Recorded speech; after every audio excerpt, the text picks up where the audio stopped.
Anchor Ravi. తన అసలు పేరు రవికిరణ్. ఆయన 1987 సెప్టెంబర్ 19 హైదరాబాద్లో జన్మించాడు. రవికి ఒక చెల్లి, తమ్ముడు ఉన్నారు. తండ్రి ఆర్మీలో రిటైర్డ్ ఉద్యోగి. ఇక ప్రస్తుతానికి ఫార్మా మెడికల్ కంపెనీలో ఉద్యోగం చేస్తున్నాడు. తల్లి ఆర్కి టీచర్. అయితే రవి కుటుంబంలో బంధువులందరూ విద్యావంతులు. ఇక రవి చెల్లెలు చార్టెడ్ అకౌంటెంట్గా పనిచేస్తుంది. రవి పాఠశాల విద్య అంతా హైదరాబాదులో జరిగింది. తను కాలేజీ చదివే రోజుల్లో నిత్యకి రవికి పరిచయమైంది. ఆ పరిచయం కాస్త ప్రేమగా మారింది. రవి 2 ఇయర్స్ తర్వాత నిత్య సక్సేనాను వివాహం చేసుకున్నాడు. వీరిద్దరికి కూతురు కూడా ఉంది. పేరు రియా. నిత్య ఇన్ఫోసిస్ కంపెనీలో వర్క్ చేస్తోంది.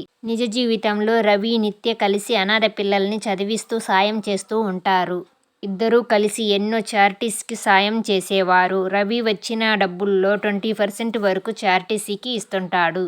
రవి ఒక భారతీయ చలనచిత్ర నటుడు మరియు టెలివిజన్ ప్రెజెంటర్. తెలుగు టెలివిజన్ పరిశ్రమలో ప్రధానంగా పనిచేశారు. తెలుగు బుల్లితెరపై సుదీర్ఘకాలంగా ఆహాను చూపిస్తూ యాంకర్లలో రవి ఒకడు.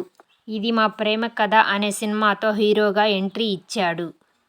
బిగ్ బాస్ తెలుగు సీజన్ 5లో 19 కంటెస్టెంట్గా హౌస్లోకి ఎంట్రీ ఇచ్చాడు. రవి బిగ్ బాస్లోకి రాకూడదనుకున్నాడు. కానీ నిత్య బలవంతంగా వచ్చాడు. ఎందుకంటే తన కూతురిని వదిలి ఉండలేనని చెప్పాడు. రవి యాంకరింగ్ చేస్తే ఆ షో కలర్ఫుల్గా ఉంటుంది. ఎందుకంటే తను అందరినీ ఆనందింపజేయడానికి అల్లరి ఎక్కువ చేస్తుంటాడు. Thank you for watching.